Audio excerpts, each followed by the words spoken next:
Modi is celebrating his 11th anniversary in office.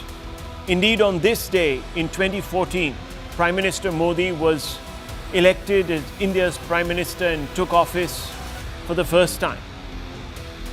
It's been 11 years since that day. And today, viewers, as he continues into a third term, he was greeted with some good news. India has become the fourth largest economy in the world.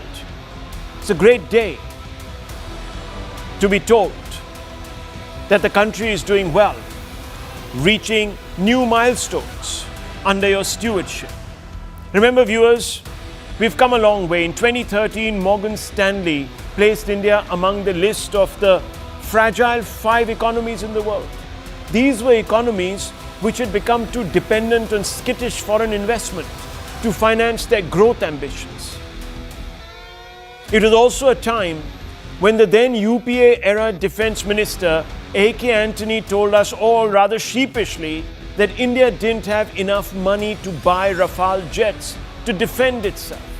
Can you imagine, viewers, where we would have been in a circumstance such as this, such as today, without those Rafales?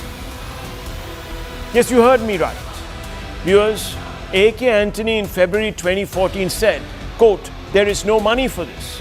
Almost all the budget has been spent. Many other projects are also in the pipeline that require to be financed," unquote. Today, a decade later, we are the 4th largest economy in the world, overtaking Japan, a feat unthinkable, viewers, just 11 years ago. It would be fair to say that India under Prime Minister Narendra Modi has rewritten the global economic order. And I'm not saying this to flatter the Prime Minister or be partisan. The facts are clear, and they alone should speak. In 2023 alone, India clocked a real GDP growth of 7.6%. That has powered us to 4 trillion economy in GDP terms, with global institutions from the IMF to Morgan Stanley hailing India as the world's fastest growing major economy. At the current pace, we should overtake Germany by 2028. In fact, viewers, as I told you, India has scaled Mount $4 trillion in the latest World Economic Outlook report released by the IMF. These are not government figures, viewers. This is from the International Monetary Fund. India now 4th largest economy with GDP at $4.187 trillion, surpassing Japan's $4.186 trillion. And we're only moving forward. We're not catching up, we're overtaking. By 2028, India is expected to push its GDP to beyond Germany's. We will overtake Germany. We'll have $5.5 trillion or more GDP. As things stand, US is really at top at 30 trillion. Then there's China 19, and there's Germany 5.5, and there's India 4.187. Japan, we've just gotten past. But even these statistics aren't enough proof of growth for some. There has been once again sniping from the opposition. Now, no one expects, viewers, the opposition to be sitting firmly in the government's lap. No one is saying that. But viewers, there's also something called constructive criticism and criticism for the sake of criticism. And the Congress today has put out a huge, big, you can see, graphic. 11 years of false promises. Black money return, 15 lakh in every account, promise, 2 crore jobs, fuel price control, Ganga cleanup, doubling farmer income, bullet trains, PM Kisan Yojana expansion, action on fugitives, 5 trillion economy, Pan-India, PM Awas Yojana, LPG cylinder, price control, malnutrition, eradication, 24/7 power, rural internet, plastic, you name it, viewers, they've listed it. But of course, these are simple constructs that don't actually reveal the real detail. For example, viewers, the Prime Minister never said, "I'm going to bring back 15 lakhs from abroad of black money and put it in everyone's pocket." He said the amount of black money there is abroad, for example, would if someone were to bring it all back, be so much that one could, not one will, one could put 15 lakhs in every pocket. Of course, it's easier, viewers, said than done. Because all of this money, viewers, is very closely tied up in shell companies. It's sometimes so opaque, it's difficult to track it down. A lot has come back though, and those numbers are also available. And while it is true that India's GDP per capita is lower than a number of nations, it is also an undeniable fact that India's per capita GDP growth has been outpacing many advanced economies in 2023. India's growth of GDP per capita is 7.2%. US is 2.1%, German 1.1%, UK 0.6%, France 1%, Japan 0.5%. So we are getting more prosperous at a faster rate. The IMF calls India a global bright spot and continues to predict that India will grow the fastest among large economies, 6.2% this year and 6.3% next year, even though, viewers, there are massive headwinds. The opposition mocks Digital India today. UPI clocks more transactions than Visa and MasterCard combined. They crowd foul over demonetization and GST, yet these very reforms formalized the economy, cleaned up the tax base, and built a foundation for a $10 billion dream. The world sees it. Apple, Tesla, Micron are lining up to make in India. And when it comes to infrastructure, viewers, highways are being built at 38 kilometers per day rate. That's the speed. Airports are doubling. And Bharat is transforming from the grassroots up. And all of this has been made possible by 5 key decisions. I'm not saying they're the only decisions, but there are some 5 key decisions. The GST, you know the impact. It boosted formalization, increased compliance, improved tax revenues, and facilitated ease of doing business across states. There's the digital public infrastructure impact, empowered millions, reduced leakages in welfare delivery, and made India the global leader in digital payments today. Many people are taking our model, viewers, and implementing it in their countries. There's been a massive infra push. The impact is obvious. Turn infrastructure into economic growth engine and job creator. All these roads, all these bridges, all these highways, all these other infra projects that are being built are creating jobs. They are not certainly being made by some gods that have descended from heaven. PLI and Make in India, the impact there attracted global supply chains to India, reduced import dependence and boosted exports. Then there's the formalization of the economy. DMO, Aadhaar-linked compliance, RaGa and faceless tax systems, NDA push for a cleaner, more accountable economy. But the opposition, viewers, it is stuck in the 2004 mindset, tweeting doom from their iPhones while Apple invests billions in Make in India. The same Apple that they tweet from, viewers, is made now in India. 6% of all the world's phones made in India. India is not just back, it's leading, and under Prime Minister Modi, the future, according to the IMF and other global economic platforms, isn't just bright, but it is blazing. The only thing it appears is slowing India down is the negativity of those who bet against it. And therefore, viewers, tonight, let's ask some basic questions. 11 years to this date, the Prime Minister has been in office. And I want to begin with a few people here and ask them why they feel that this is not enough. Nothing can obviously be enough, viewers. Nothing. I mean, I can today stand up and say all of this doesn't count for anything. Even Americans think that their GDP per capita is too little, too less. You go to any country in the world, they have a problem. So there is no end to wanting. But at least, viewers, we're on the right track. We're on the right track. We've got a few things going for us. We worked out. We've got a plan. So why this gloom and doom? And these are questions that now need to be answered. So I'm going to begin with you, Sanjay Jha and Mr. Mehrotra, and I want us to all crowd into this debate. It's an important one. Sanjay Jha, look, we're now the world's fourth largest economy. We're up there. In 3 years, we're going to go past Germany. The trajectory is upwards. It's not downwards, it's not flat. We're not stagflating, we're not stagnating. We're going up. So why this dirge in the darkness? What's going on? Just opposition for the sake of it? political point scoring. I mean, going by your analysis, one would think we're regressing. We're regressing. Okay, Rahul, you have done your introductory blitzkrieg to have a fair debate. Let's get down to numbers. The beauty of economics is we can skip all the rhetoric and all this hyperbole. Okay, I'll give you numbers and I'll rattle them off in a jiffy. Yes. 10 years ago, India and China were being compared as contemporaries and peers. What? It was the dragon versus the elephant story. Look at the numbers. 10 years ago, China's GDP was around 10 trillion. India was at 2. And now you have China at close to 20, India at 4. The conversation is not about India and China at all. It's about China taking on the US and becoming the biggest economic and the superpowered, etc., etc. India has lost the story completely. I'll give you the second point. If you take the denominator of China and India, they're the same. But look at the per capita income. China is at around 13,000 US dollars. We are at 2,800. Today, you're gloating over Japan. I mean, this is the typical urban elitist conversation. India has got around 800 million people on free rations.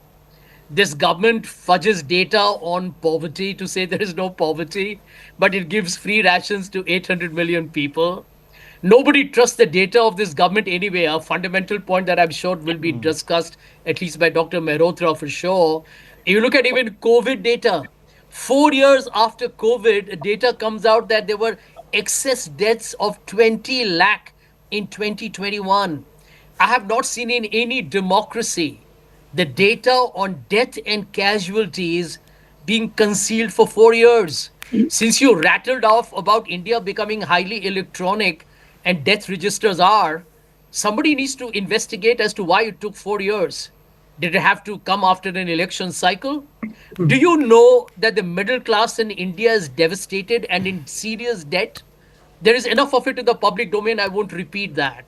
Rural wages, where the vast section of India's informal sector lives, over the last 10 years has barely seen a growth in real wages. Okay. These are, by the way, data from government statistics. I don't want to, take 10 minutes quoting sources. They're all there. Anybody can Google it. Mm-hmm. Can you look at one data point, please? That end of day, 96% drop in FDI. I have debated with BJP people every day. And they have come on shows and says, under Mr. Modi, the FDI has gone up to ballooning to extraordinary levels. By the way, from 10 billion to 353 million in 1 year. That's extraordinary. And if you don't believe that that doesn't make us unattractive, why are Indian millionaires, successful businessmen, what you call as the ultra high net worth individuals who should be loving Mr. Modi's ease of doing business, they're leaving in thousands. The last year at 5,000, 7,000, 8,000, you add up for 10 years. Let's open this up. They're leaving in thousands and they're being created anew by tens of thousands. Yes. See, the problem is... Now, let me finish. No, one second. I've given you 5 minutes. Sanjay Jha, do the math. If I give everyone 5 minutes, I won't have a show left. No, Rahul, so you made 5 points. Let's get into it. After this, I have to say nothing. No, that doesn't matter. Please allow others also to come in. You made a lot of sweeping statements, unqualified. And then 1 minute, let's open this up. You made 5 points. Capitalism. Sir, now you're mansplaining away. Calm down, sir. Relax. I mean, 10 points, 15 points. We can have a dissertation here. That's a pattern. Okay, no, it's not. It's not that. Please. You never come back to me. That's a pattern. Let's not mansplain. There are 5 other people also. Let's not be so dominant. Come on. There are people who want to hear. Indians can't keep themselves succinct, viewers. You go to a big book launch and you ask a question, they'll give their opinion, then they'll come to the question if at all. You know this, viewers, I know this. So people like to sit and hog. They think they're making lots of very profound points. They can actually say all of this in 5 quick points and be out with it. But no, we don't know that. We don't understand that because we are entitled. But that's a different matter altogether. I want to bring in... Rajiv Mantri on this. I also want to bring in the BJP. I want to also bring in Gautam Chikkarmane. And of course, there's Professor Mehrotra, who's always got his fact. There's just one point I wanted to make, Rajiv Mantri, before I toss it across to you. there is some sort of a misconception because gross FDI has been increasing. Yes, net FDI has come down a little bit. That's because people are repatriating. It's a very, very strange global economy right now, viewers.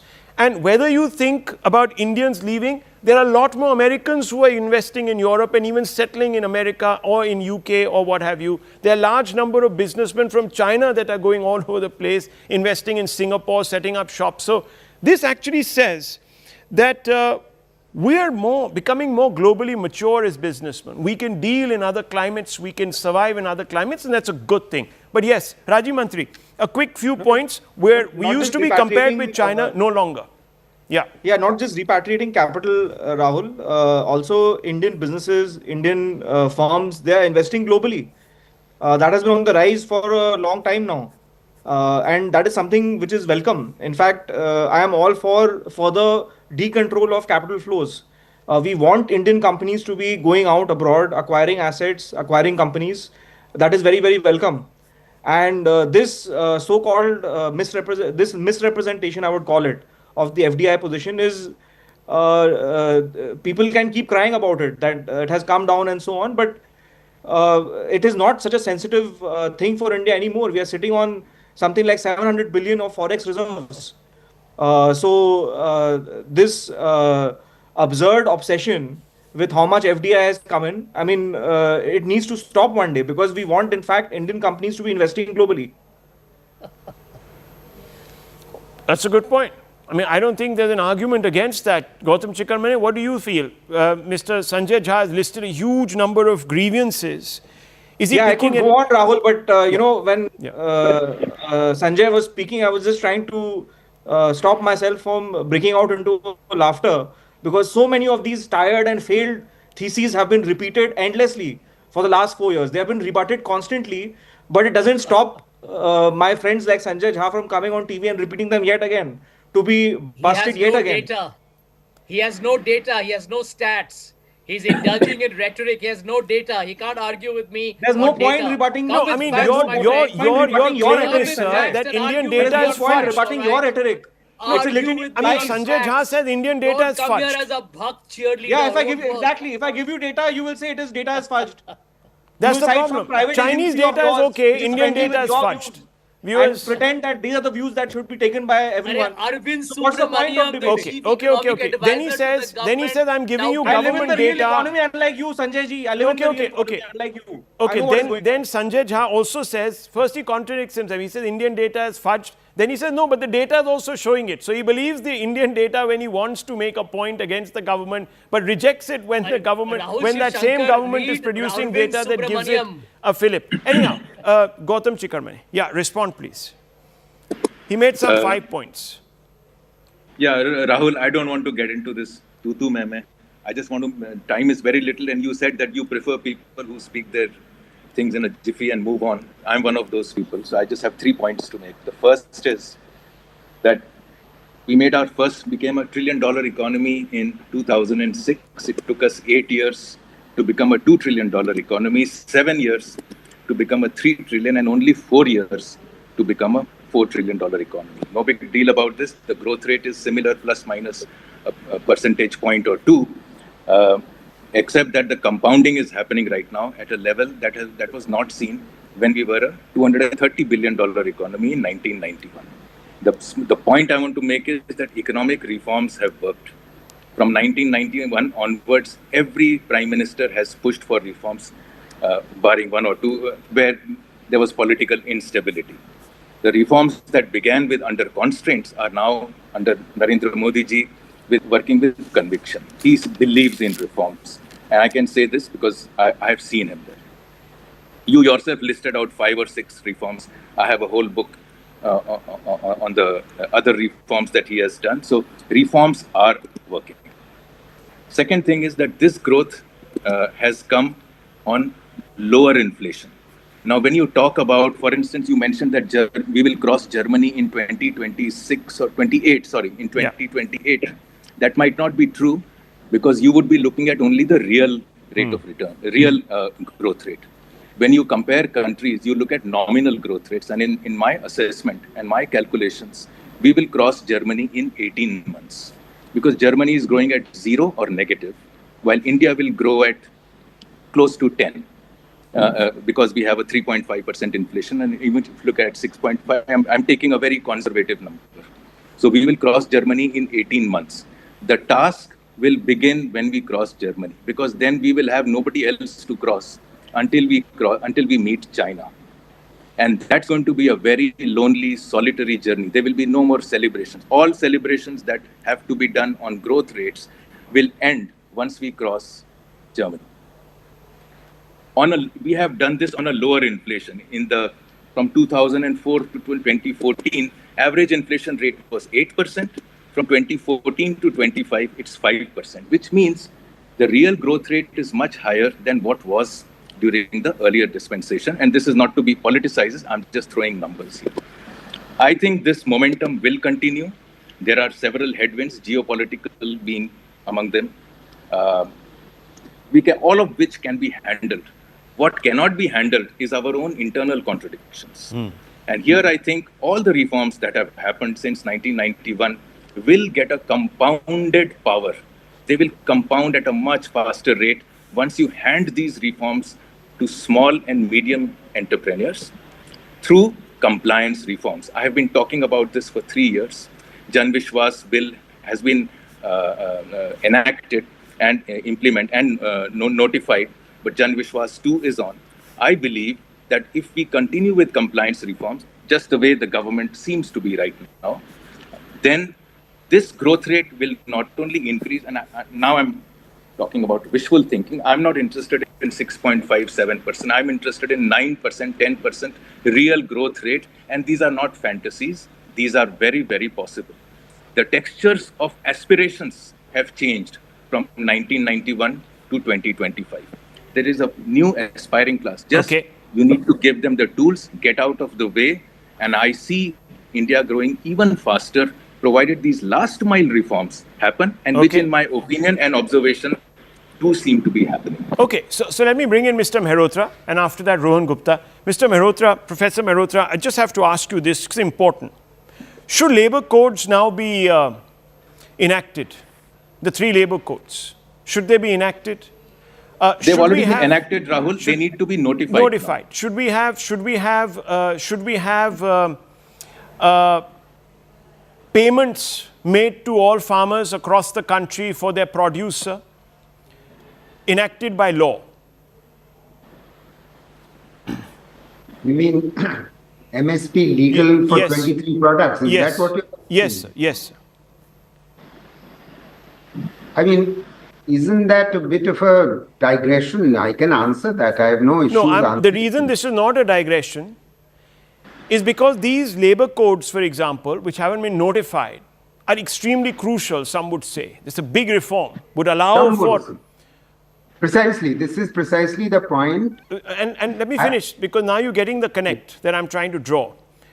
Should the 3 farm laws be brought back onto the books? These are questions that we have to ask ourselves, because if we're going to oppose, as opposition does, then you have a problem. And they're only doing it for politics, because the farm laws, the end of the farm laws was promised by the UPA, the Congress party, in its own manifestos, the same provisions, under different names, etc., etc. But when it came to it, to doubling farmer incomes, to living up to that commitment through these farm laws, we blocked them. You saw the agitations. Today, the AAP, the same party that supported the farmers, are now going out there and kicking them out and saying, listen, enough of your tamasha. Get on with life. On the labor law, I'm not going to take a position, because the government must be having some reason for deciding that not to notify. They know perfectly well that the trade unions are not going to be happy. They were not happy then, and they're unlikely to be happy now. So please don't try and put me on the spot. The government must be having very good reasons for not coming up with the notification of the labor laws. On the MSP that you are asking, I think, and the 3 farm laws, listen, the Prime Minister has withdrawn them. There is no chance of their coming back. He's already said that he's not planning to bring them back. He's felt that he had made a mistake. he admitted the mistake. So there is, the possibility that the farm laws coming back itself is a non-starter.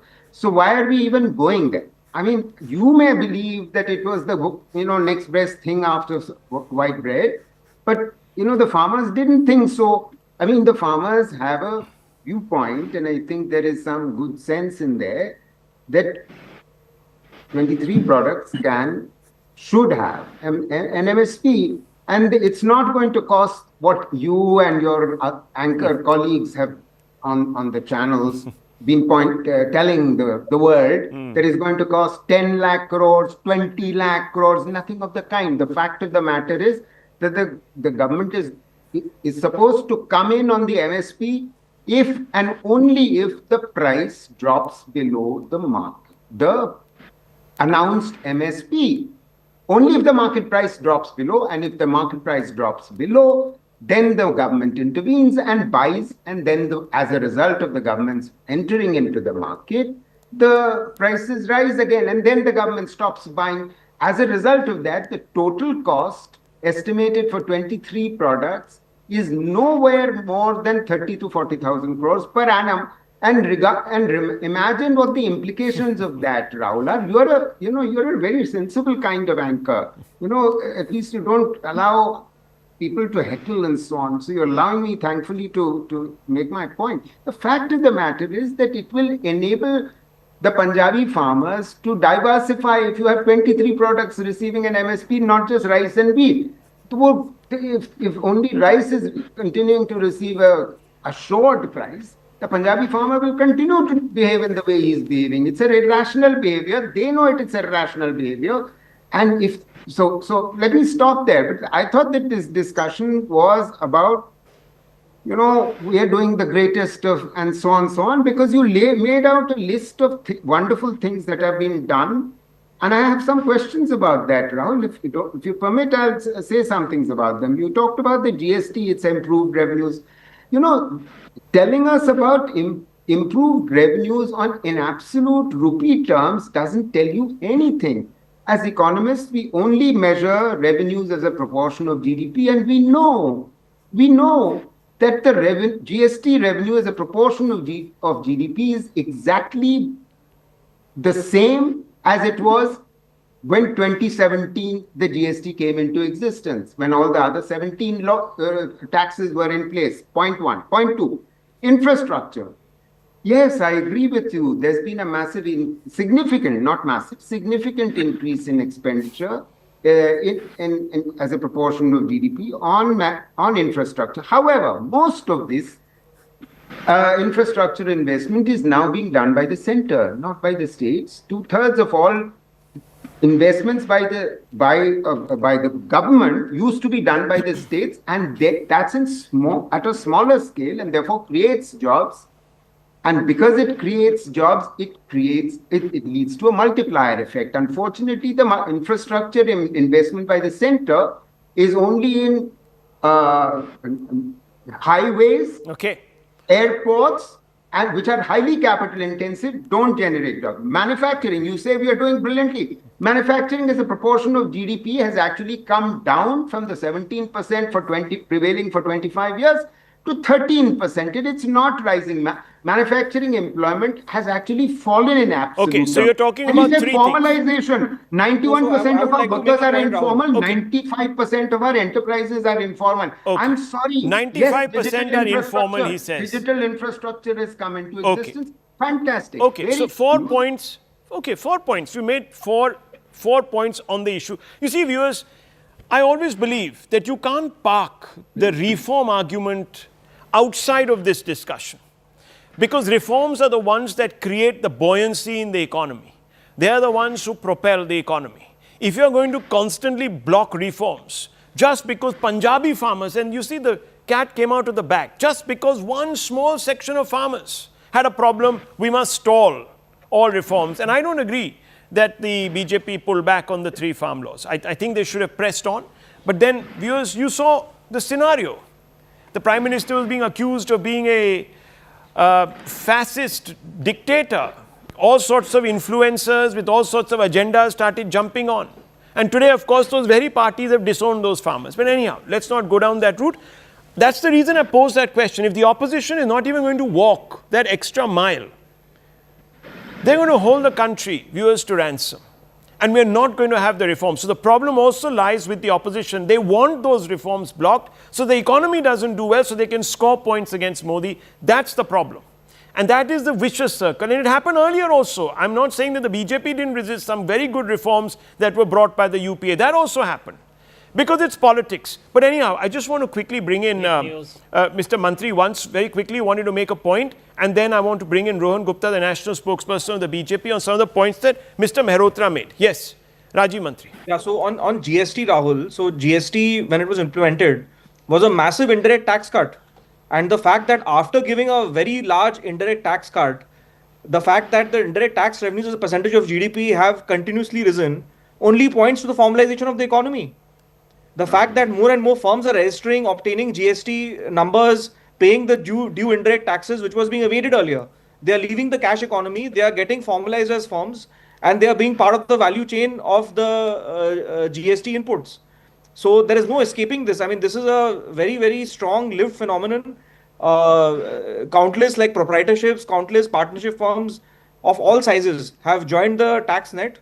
And in spite of tax cuts, we have seen a rise in tax revenue, which is what any good economist, which is what India has achieved. So there you go, viewers. Let me bring a technical intervention, if I may, just one line. Will you give me a chance to come back? To the GST revenues, I think we need to add excise on fuel to completely equate the past yes. and the present. The moment you do that, the numbers, I believe, will change.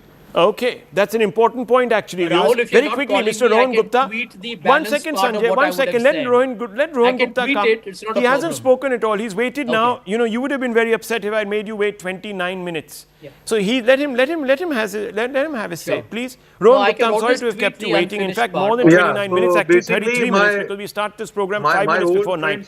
Rohan Gupta, I think you're on mute. Your response to Sanjay Jha, Mr. Mehrotra and others. You're on mute, Mr. Rohan Gupta. You're on mute. Unmute yourself and go. No, I'm not on mute. Can you hear me? Director, I can't hear him. I am not on mute. He's not on mute, he says.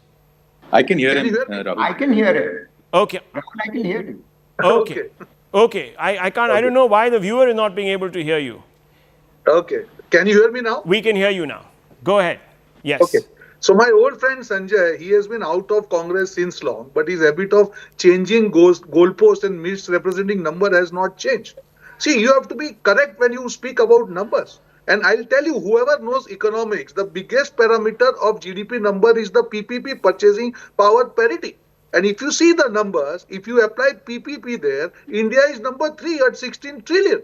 Because cost of living or cost of staying is not same as what is US and India.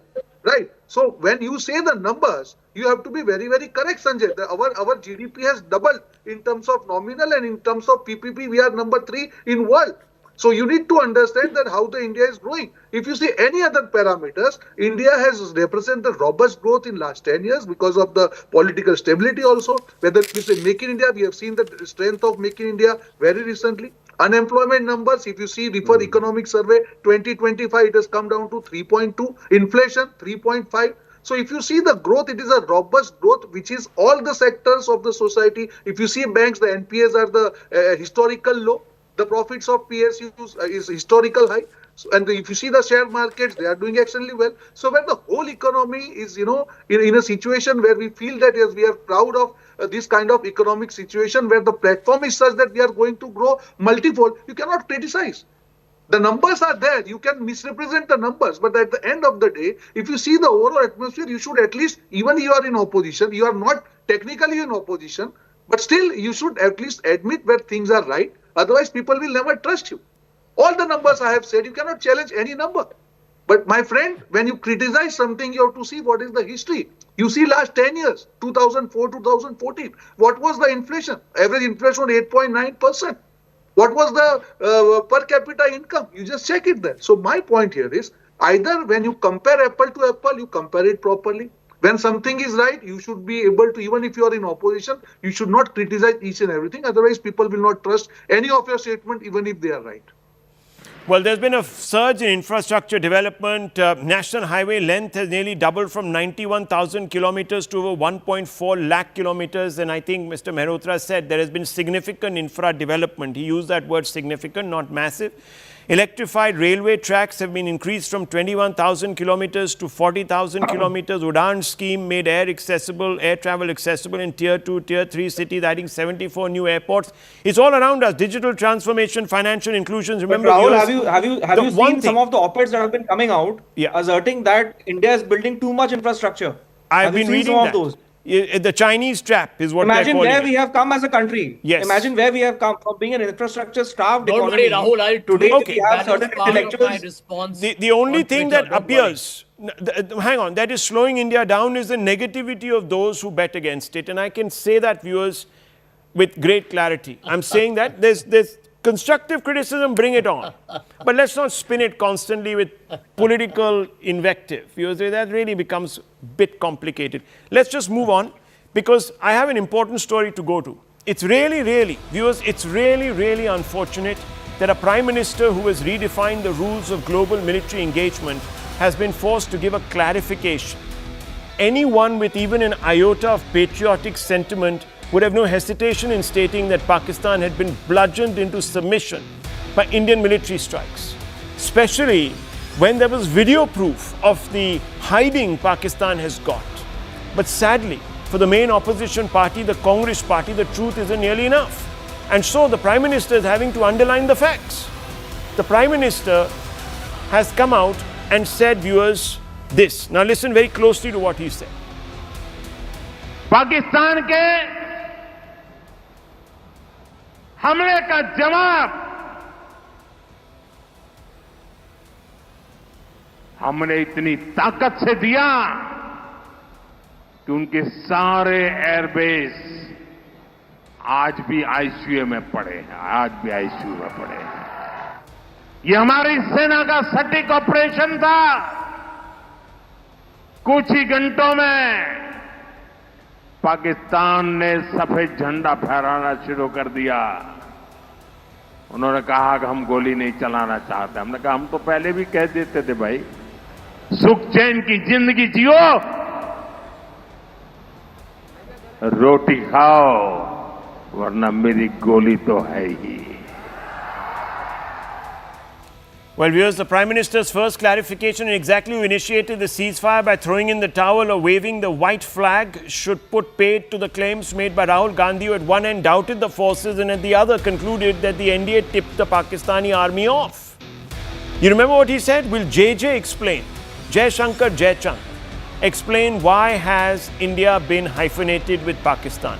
Why didn't a single country back us in condemning Pakistan? Who asked Trump to mediate between India and Pakistan? India's foreign policy has collapsed.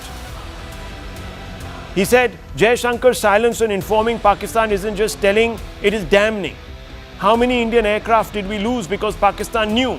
This wasn't a lapse, it was a crime. The nation deserves to know. It's ironic that Congress is accusing the BJP of treachery when the grand old party has some super-sized skeletons in its own closet. Here are the facts, viewers, and I always deal in facts. Always. This is the show called Hard Facts. There's the Congress's 1963 deal, which has been exposed. The US State Department telegram said the Indian Foreign Minister Swaran Singh, in presenting the Government of India proposal, described it a line of peace and collaboration, and one which accorded with ethnic and linguistic as well as important economic factors. Broadly speaking, it followed ceasefire line with certain limited adjustments.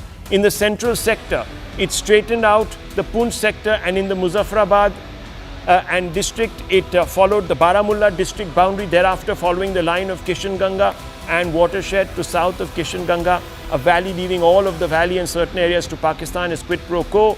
There would be adjustment in favor of India's around Kargil. So viewers, significant amount of territory was left for Pakistan. Concessions were made. In 1991 was a deal with Pakistan, advance notification agreement for prior notification for military exercises and maneuvers. And they are accusing Jaishankar of actually clumsily wording a phrase. And then, of course, viewers, there was another faux pas. And that occurred in July 22nd, 1974, and the parliamentary papers tell us that Prime Minister Indira Gandhi wanted to hand over to Pakistan nuclear technology. All these facts prompt the following questions. Can a party that trivializes military valor ever be expected to defend Bharat's scrutiny? Let's ask that fundamental question. Let's put it out there. Let's go straight across to our guests tonight. And once again, I will give the floor to Sanjay Jha. There is also Mr. Ashutosh Mishra here with us. Sanjay Jha, and this is a straightforward question. Today, you've got the Prime Minister who've come out and said it wasn't America, it was Pakistan that threw in the towel. They groveled within hours. Where's the doubt? Where's the doubt? Who initiated the ceasefire? Who waved the white flag? And therefore, can a party that trivializes military valor ever be expected to defend Bharat's security? Well, Rahul, I think those people who are watching your program must have seen that in the last section, despite assuring me that you will come back, you did not let me. And you interrupted me when I was speaking at the very beginning. Kindly change your pattern and at least respect the guests you invite on your show. Let me answer your question. The short answer is this. Please do not teach the Congress party about how to run the country and wage a war. It is under the Congress that Pakistan was decisively defeated in 1947, 1965 and 1971. And it was under the BJP that you had to have shepherds warn us that Pakistani military in the disguise of jihadists had entered Kargil. We saw what happened in the parliament attack. We saw the hijacking of Kandahar and the release of a dreaded terrorist who would attack us later. We have seen the failures despite the surgical strike after Uri, despite Pulwama, despite Pahalgam. We have seen how we have not been able to protect our own people. In Pahalgam, people have died, and intelligence and security failure of our government. And you see no accountability from Mr. Modi's government. And here is the truth. The truth is this, and the Congress is right in asking, why are you trying to take advantage of India's armed forces by running a campaign, a marketing campaign, an electoral campaign, making all kinds of jingoistic speeches? Number two, isn't it true that Donald Trump in the last, I would say, 2 weeks, I've heard him say it 9 times. India, he brokered the deal. J.D. Vance was in touch with Prime Minister Modi, confirmed by Mr. Jaishankar. By the way, it's confirmed by Mr. Jaishankar. Don't do that. Don't do that. And the ceasefire was announced after the tweet of Donald Trump. Don't do that, sir. Don't do that. Don't do that. He has come out and made it very clear. No, don't. To the people of India. Okay. Let me just correct. Viewers, you see what he said? He said, don't tell us how to wage war. The longest, most intractable issue, viewers, was taken by Nehru, which was Kashmir, our land, to the UNSC in 1948, viewers, January. Biggest mistake, even Mr. Patel had a problem with that. Mr. Patel, viewers, not Rahul Shivshankar, not Mr. Modi, not Mr. Sanjay Jha, not Mr. Ashutosh Ji, nobody. It was the Iron Man of India who had a problem with it. He told us, wrong decision, we messed it up. And that's exactly how it happened. He presaged it. Let me finish, sir, now, please. I didn't interrupt you, sir. I never interrupted you. There would have been no instrument of accession. I didn't interrupt you. I didn't interrupt you, sir. Credit goes to Pandit Nehru for I didn't interrupt you, sir. Please, I didn't. It's a fact. Let's not run away from facts. These are facts and they're there, and I can even read out his quotes, etc. Now, viewers, let me tell you, viewers, he says that after that we won every war. Viewers, you win a war when you win concessions. You fight a war to win it so that you win concessions. In 1971, neither did we go out there and improve the chicken neck situation by having a land barter deal with Bangladesh, so we still have that vulnerability in the northeast. Neither did we get POK back for the 93,000 POWs. What was the compassion? I don't know. What was the compulsion? We know. Did compulsion dictate compassion? I doubt it. So here's problem. After that, Mr. Dhanoa is on record. 26/11 happens. One of the biggest strikes on Indian soil. Mr. Dhanoa said, I was ready. He has come out and said in the past that Fali Major was ready. Fali Major has come out and said, I was ready.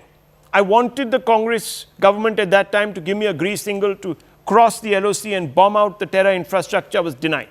We have quotes which I have brought to your notice, viewers, in the past, over the last few days, of A.K. Antony and others saying, we don't do war. Read the book Chidambaram written said, by we don't do war. Shivshankar Menon. We don't do war. India's NSA. He said, Read we the book don't do written war. by Mr. Shivshankar Menon. You have Mr. K.R. Narayanan who came out and said, what Modi has done is very good. So, viewers, look, the point is, you have a situation, and then he says that, look, we've defended the national interest. I just have to put one statistic out, and let me tell you, viewers, it just sums it all up. It sums it all up. There is a massive differential between terror attacks in India pre-2014 and post-2014 on scale, frequency, and nature of the incidents. So, terror attacks between 2000 and 2013, high frequency, 5 to 7 major attacks a year. Civilian kills thousands, especially 2008 and 2010. Security forces kill hundreds. The high-profile incidents, 2001 Parliament attack, because Parliament was attacked.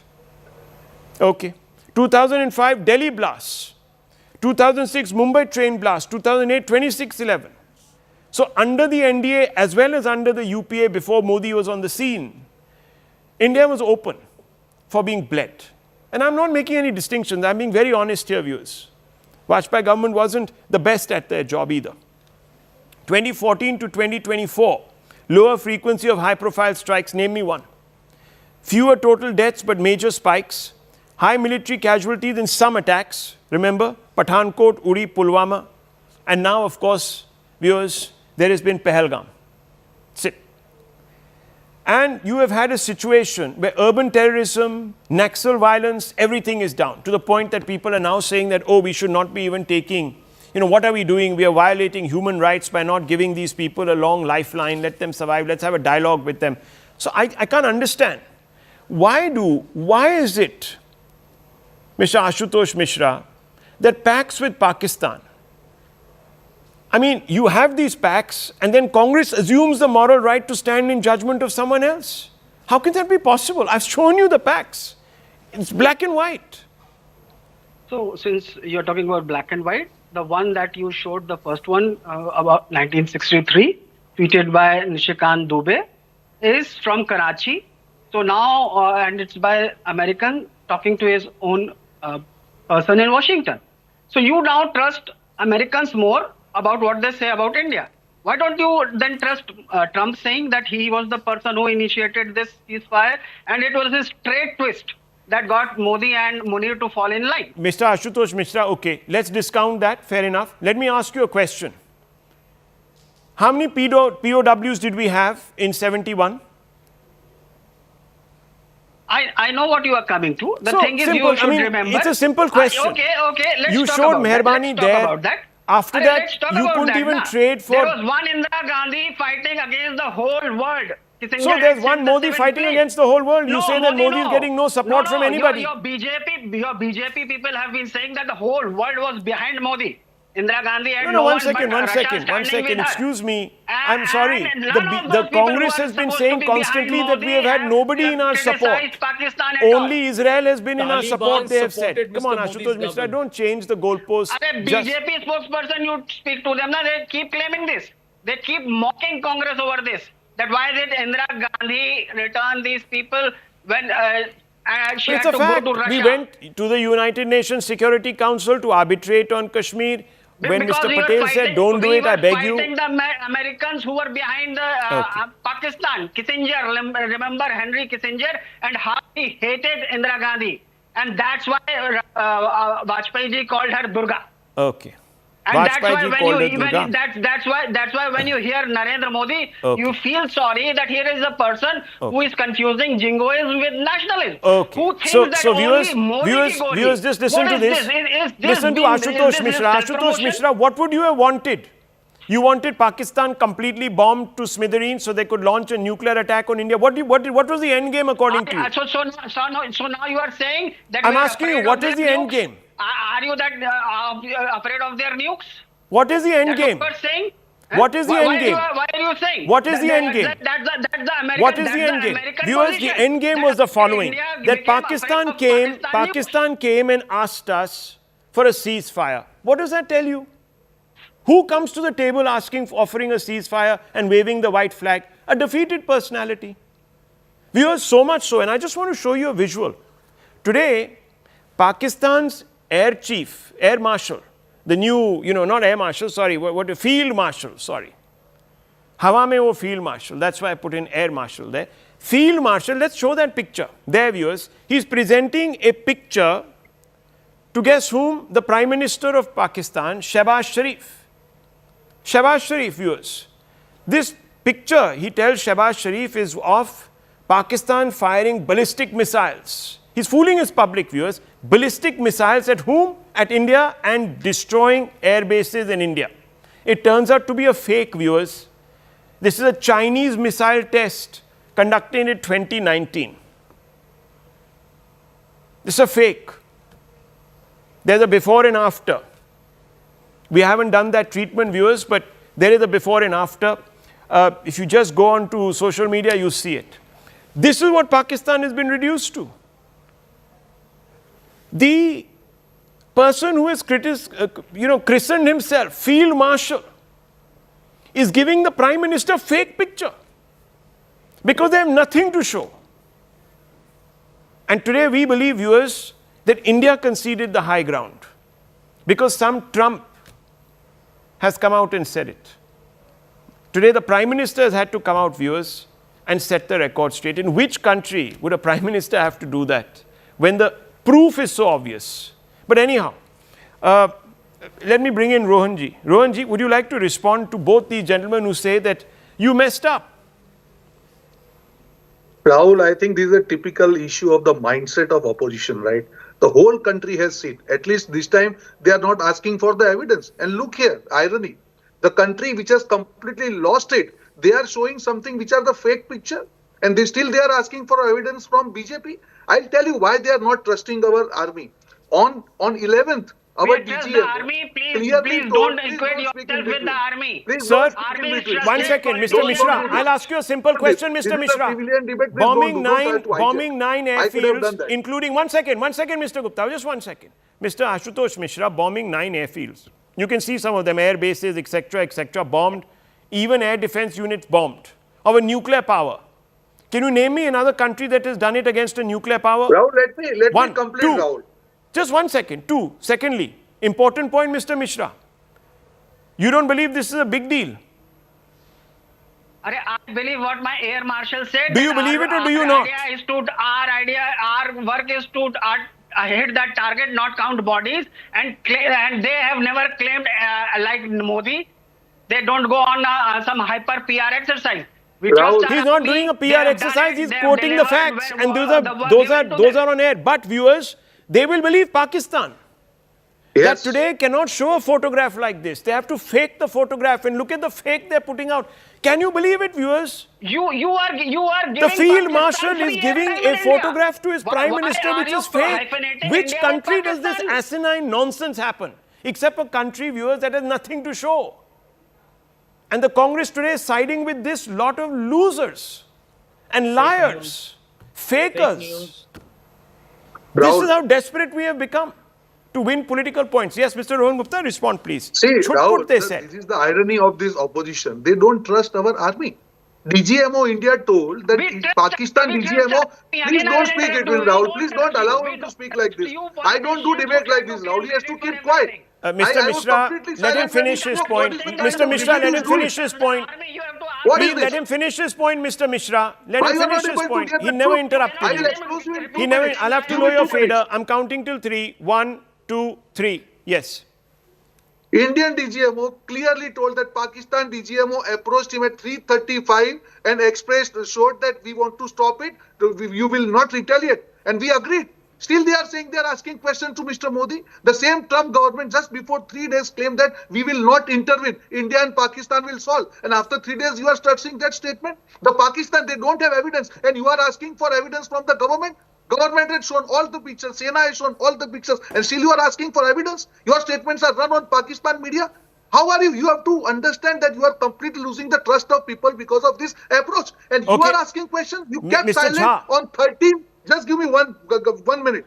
13 Atankwadi Hamle on India. You are keeping quiet.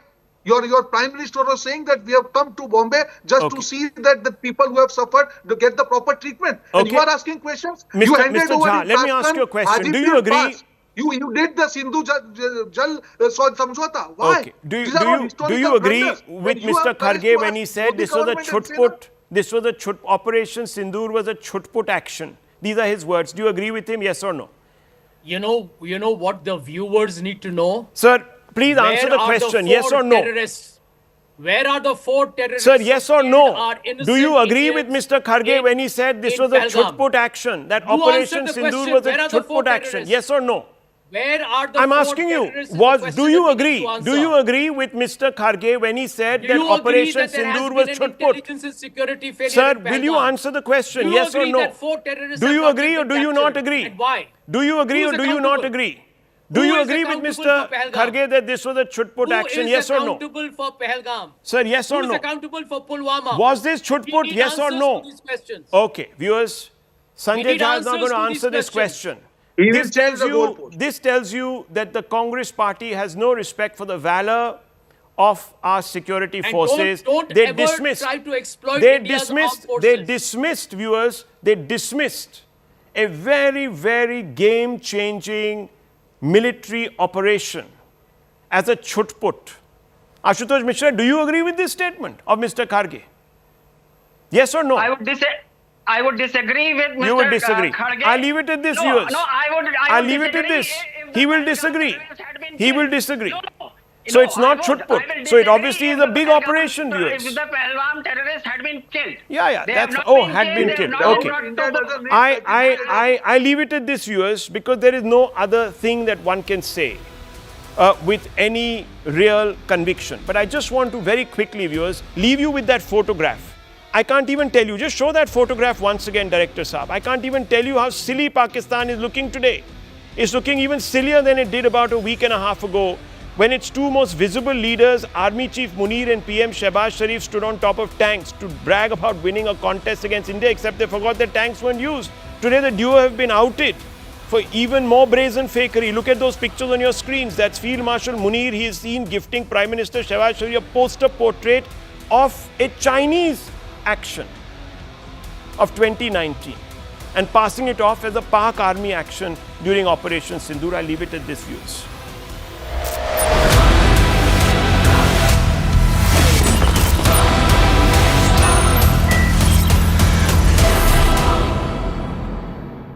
Presented by This is News 18 Network.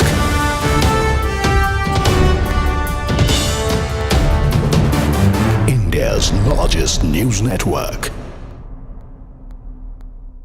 The world in the next couple of years to become the 3rd largest economy globally.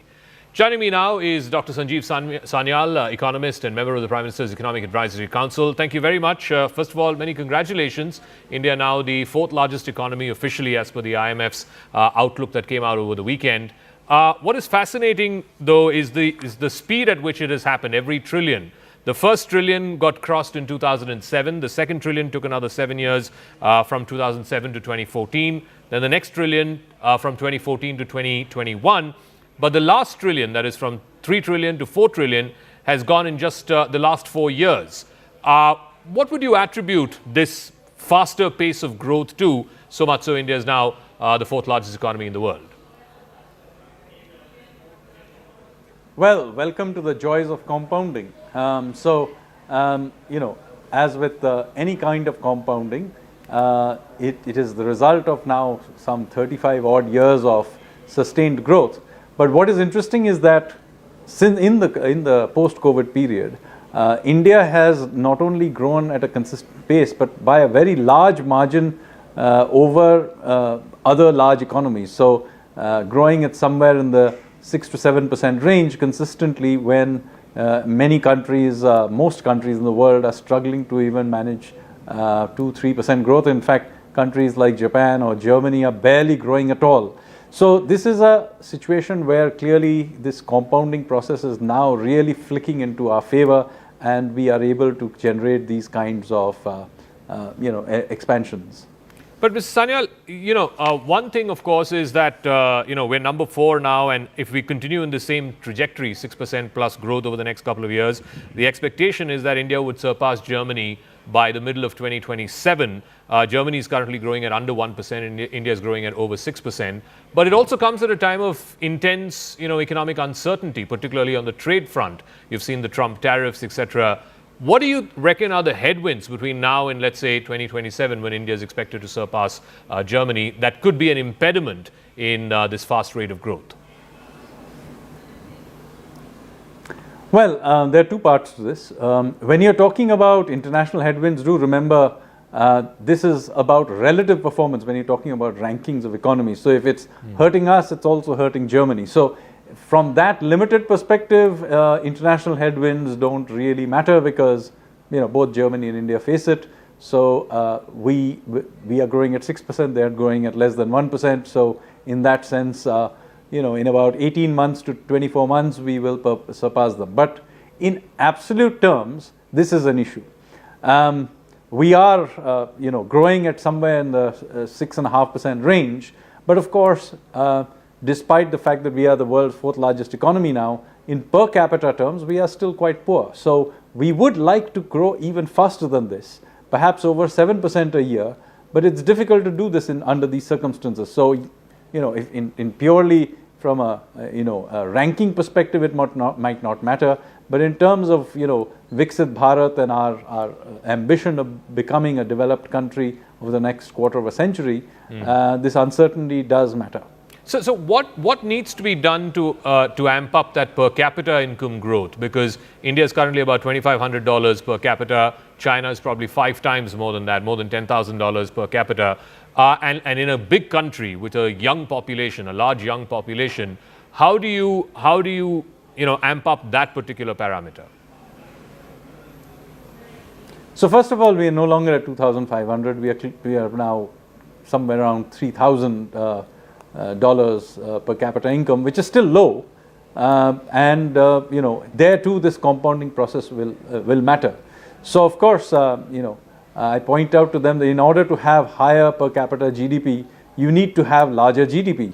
So this growth that we just talked about is important, but we need to speed it up, and we will be doing this sustaining this growth at a time where the external environment may not be as conducive as was the case during China's high growth phase. There are many things that we therefore consequently need to do in terms of being flexible about the new environment. One of them is that we need to build quickly on bilateral trade deals, because if we do want our export sector to add to our growth, then we need to adapt. So as you know, we have now recently done a free trade agreement with the UK. We are in advanced discussions on free trade with the US as well as with the European Union. And of course, we already have existing ones with Australia, Japan, the UAE, and so on. So we are building up a network of bilateral free trade agreements in order to be able to keep our export markets open. So that's one big area. The second big thing is to keep our domestic growth momentum going. And there, of course, many important things have happened in the last few years. One is that we have managed to bring inflation into a reasonable range of 2 to 6% with the inflation targeting. And in fact, right now, inflation is running at only 3%. So that gives us a degree of freedom to bring down our cost of capital in the long to medium run. So that is something very, very important, because once you brought down the cost of capital, that's important. Secondly, while there are always complaints about improving the GST, but the fact is, GST is a huge innovation in terms of having united our market.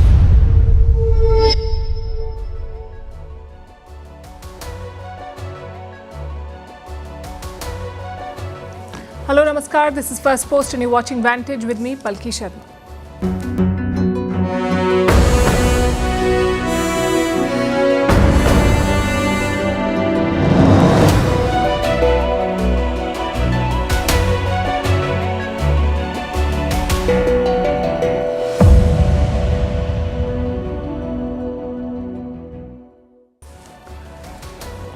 2 weeks after Pakistan sued for peace, 2 weeks after it lost to India in the wake of Operation Sindoor, their army chief is touring the world. Field Marshal Asim Munir is being accompanied by Prime Minister Shehbaz Sharif. Their first stop is Turkey. We'll tell you what they said, what they did, and what it means for India. Back in Pakistan, the defense minister is dropping truth bombs. The one and only Khwaja Asif is targeting the US again. We'll tell you what this is about. Meanwhile, India continues to grow. It has become the world's fourth largest economy, beating Japan. On the eastern border, Bangladesh is festering. After the resignation drama, Mohammad Yunus is coming up with conspiracy theories. We'll tell you what he said now. Why Donald Trump is now calling Vladimir Putin crazy. How a